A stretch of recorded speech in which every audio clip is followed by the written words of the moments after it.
Good morning, everybody. I'd like to thank everybody for coming out this morning for our first Bicycle Safety Summit. We just had a great ride around Tampa, and we're really excited to be here and see all the amazing things that are going on in this region to make it safer for bicycling and as an extension, walking. So I'd like to introduce my boss, Secretary LaHood, who has been a real leader on bicycle safety and bicycle infrastructure. And I know he's pleased to be here as well. Come on up, Mr. Secretary LaHood.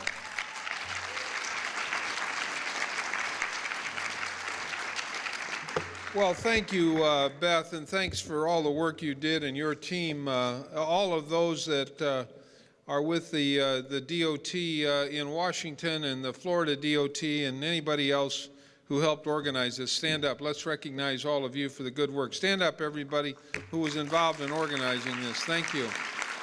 Thank you all. Thank you so much. Thank you. I know we're going to have a good discussion today, and this really came about as a result of the fact that we have always paid attention to safety, and safety has been our #1 priority in all that we do. And we have had the privilege over the last 4.5 years to attend the cycling summit in Washington, D.C., and have had a great relationship with that group, and I know many of you are members of that group and have attended those meetings. And this year we decided that we needed to really step up our safety agenda when it comes to cycling. And obviously we could have picked any cities in America. There are many great cities, and we wanted really to highlight Florida, and we could not think of a better city than Tampa because of your mayor, because of his extraordinary leadership, because of the wonderful friendship that we have developed with the mayor over the last couple of years. And so thank you, Mayor, for all your leadership.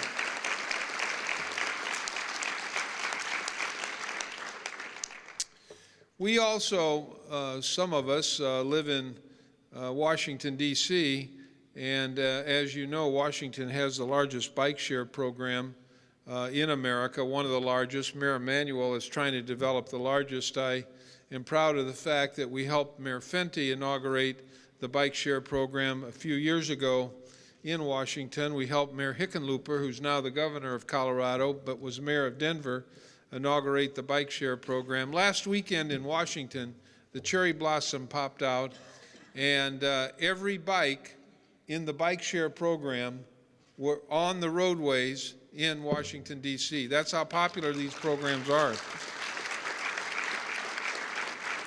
41 cities have bike share programs, and we are delighted with the great bikes that we rode today that'll become part of the bike share program here. And to those that have made that happen, congratulations. It's a great program, and you did it without any of our money. The mayor got all the money and put it into the Riverwalk, which is obviously a great project. But let me encourage those of you from around the state that we have another Tiger program, Tiger 5. There's $475 million in that program. And over the last 4.5 years, we've funded some bike share programs out of Tiger. So I don't need to say any more. Those of you that are thinking about implementing bike share programs in your community, look at Beth is in charge of, one of the people in charge of the Tiger program, and she's writing the notice right now. So look for that on our website as an opportunity for those of you that are looking for a little bit of money. Over the last several years, the Federal Highway Administration has invested $3.9 billion with a B in bicycle and pedestrian projects nationwide, with $324 million coming right here to Florida. And we've awarded $130 million through our innovative Tiger program specifically for bike and pedestrian projects. So look at the notice for our next Tiger round, and if you think your community could benefit from that, obviously send us an application. Today our focus really is on safety. And I want to keep this is a complicated issue, but it's simple in these terms. In cities and in states where you're building roads, particularly in cities, build a bike lane. That you know, how more simple can we be? Build a bike lane.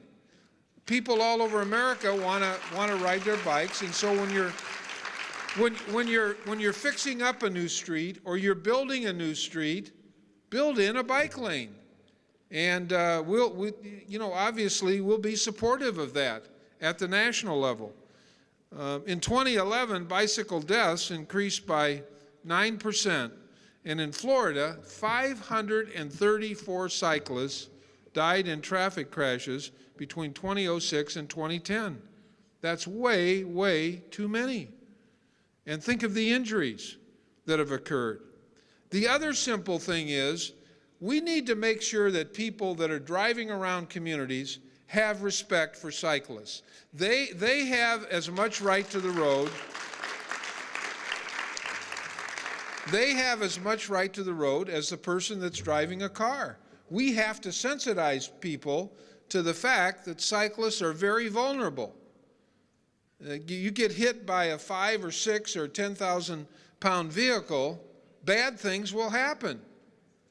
And so let me just give you a couple illustrations where we know we can make a difference at NHTSA, and you're going to hear from our NHTSA administrator, our safety administrator. 20 or more years ago, when our department started on the Click It or Ticket campaign, nobody in America was buckling up. And with good public service messages, click it or ticket, good enforcement from our law enforcement people, good laws, which means that somebody gets a ticket if they're not buckled up, 86% of us now, 86%, the first thing we do when we get in a car is buckle up. We know we can make a difference. We need your help. And this is a long campaign. We're starting a campaign. We're starting a campaign on how to save cyclists' lives, how to save cyclists' injuries, and how to reduce down to zero the number of deaths for people that are on their bikes in communities all over America. That's our goal. This is a campaign, and it will require some public service messages. It will require the cyclist community to get behind it. It'll require elected officials like your good mayor to get behind it. So when the city of Tampa is building a road, they'll include, like we rode on today, a bike lane. Let's don't get too complicated. That's our goal. And I think of our campaign that was mainly run by Mothers Against Drunk Driving. When I was growing up, and many of you in this room are my generation, you know what happened in communities where a policeman or somebody would stop somebody that had been drinking too much. What happened 20 or 30 years ago? They got a pat on the back. The policeman might have taken them home. They might have put them in a cab, or they might have let them drive their car. That doesn't happen anymore because of .08, because of our friends in law enforcement who arrest people and put them in jail because good laws have been passed. We've taken a lot of drunk drivers off the road. We have no tolerance for it anymore. We need to develop zero tolerance for people who don't respect cyclists. That's what we need to do. So that's what we're kicking off. You're part of a campaign. This is as much a campaign as any campaign any of you have ever been involved in. It's going to take some resources, and hopefully we'll provide those. Some public service messages. Leaders in communities to build bike lanes. The cyclist community to get behind this. Legislatures to pass laws that if somebody is not respectful of cyclists, there's a penalty for it. So that's it in a nutshell. And I want to thank all of you who've helped us organize this. This is not the last time you will hear from us. We're going to have another Cycling Safety Summit in Minneapolis, St. Paul, but we will continue this effort until we reduce cycling deaths and injuries to zero. What a great campaign to be part of. Thank you all for being here.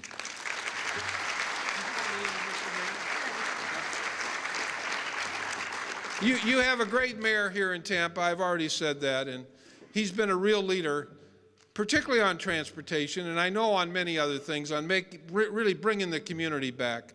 And we're so delighted that he took time from his schedule to go on a bike ride with us, to emphasize what he's doing here in Tampa as kind of a template for the rest of the state. So, Mayor, thank you so much for all that you're doing. Please welcome the Mayor of Tampa. Thank you.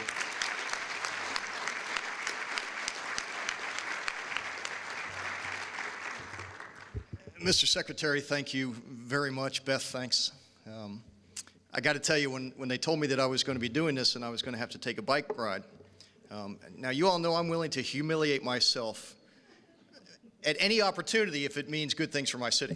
I will make a complete jackass out of myself if it's for the good of the city. But the thought of having to put spandex on and some of these bike outfits that I see going around, you know, maybe 25 years ago, Mr. Secretary, I would have looked good in that, but I would not have looked good in that today. So I dressed for the occasion. Light starch, and this is instead of my normal heavy starch. So it's good to be here. Let me say something first. When you think about some of the major infrastructure projects that are taking place in our community today, that monstrosity of a project that we refer to as the I-4 connector, that will connect the I-4 interstate system to the port of Tampa so that the trucks and the containers getting off of those ships can get to the state of Maine without a single traffic light, making us far more competitive in the port business. When you think about what 6 mayors, going back to Mayor Billy Poe, have tried to do to finish that Riverwalk and to energize our waterfront. When you think about the investments in our airport, one of the people who single-handedly deserves credit for that, and I don't make any bones about it. I mean, the president has been very, very supportive of us, but this secretary, with that Tiger grant, with that I-4 connector, would not have happened without Ray LaHood. Let's stand up and show him how much we appreciate what he's done for this city.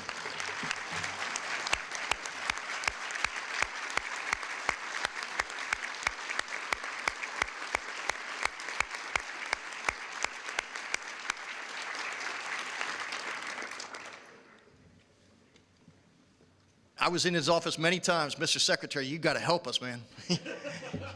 This is important for us. And like the issue that we are talking about right now, there are bigger reasons than just the bicycle safety component of this. And I'm glad to see Commissioner Mark Sharp here from Hillsborough County Commission and Commissioner Bill Johnson from Clearwater City Council. There are economic reasons why this is important. You know, you hear me talk a lot about our ability to compete and to capture and to keep the best and the brightest from around the country. Intellectual capital is mobile. Intellectual capital, these young people, our kids and our grandkids, are going to make a decision about where to live based on factors other than just where the job is. They're going to make decisions about where to live based on what type of environment they are coming to, what type of city they are coming to. Is it a city that's diverse? Is it a city that is encouraging? Is it a city that is engaging? Is it a city that's open 18 hours a day? Is it a city where you can live, work, and play and not have to get into your car? So if we're going to compete with the other cities around this country, the emerging technology cities, we've got to create an environment that enhances that, that encourages that, and bicycles are a big part of that. If we're going to be hip, if we're going to be cool, if we're going to be less dependent on cars, if we're going to reduce our carbon footprint, if we are going to have an environment where young people want to come and be a part of, sure, things like Riverwalk are important, but things like bicycle safety and encouraging the use of bikes is just as important. So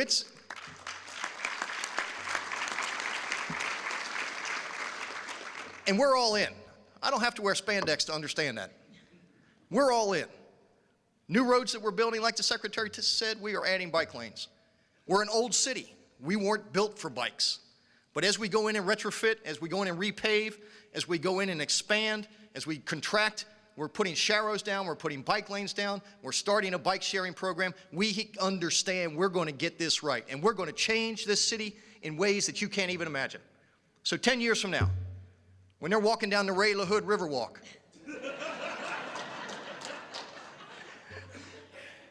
and we're riding on those bikes, and our kids are coming home, and we're not losing them to Charlotte and to Austin and to San Diego and to Raleigh-Durham. They're coming home here. They're going to be riding on bikes in a city that encourages bicycles, that is hip, that is cool, that is the place that we all know it can be. This is important. Thanks, everybody.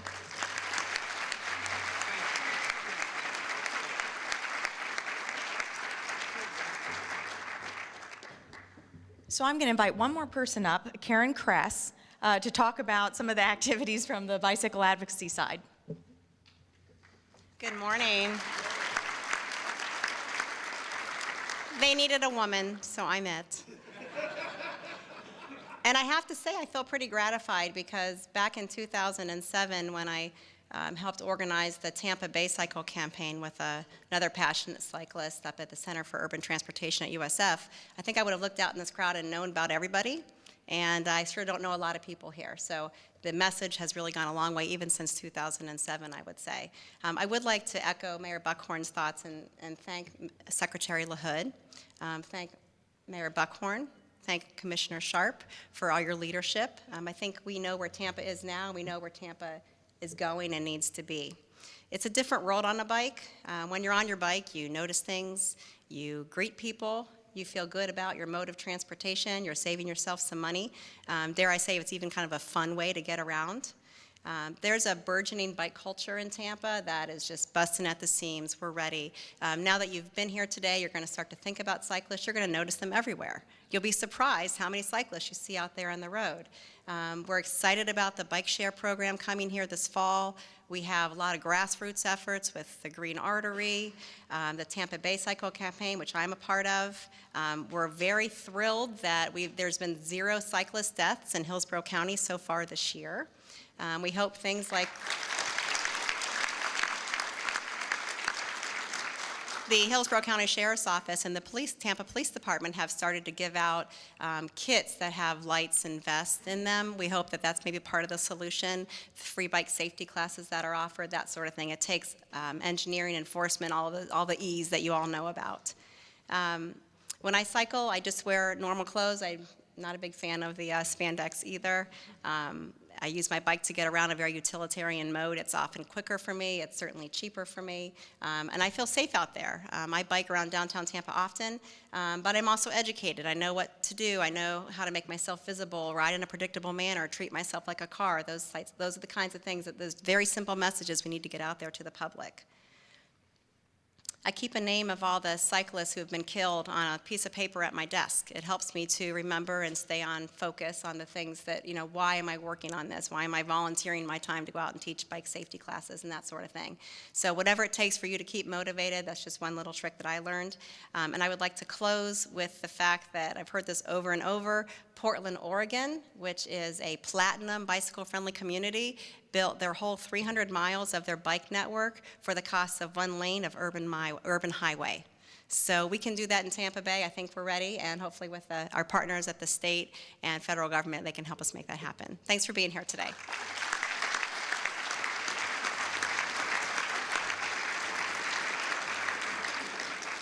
So from here, we're going to begin our program for the day, talk a little bit more about what's going on in Florida, and drill down in ways that we can continue to improve things.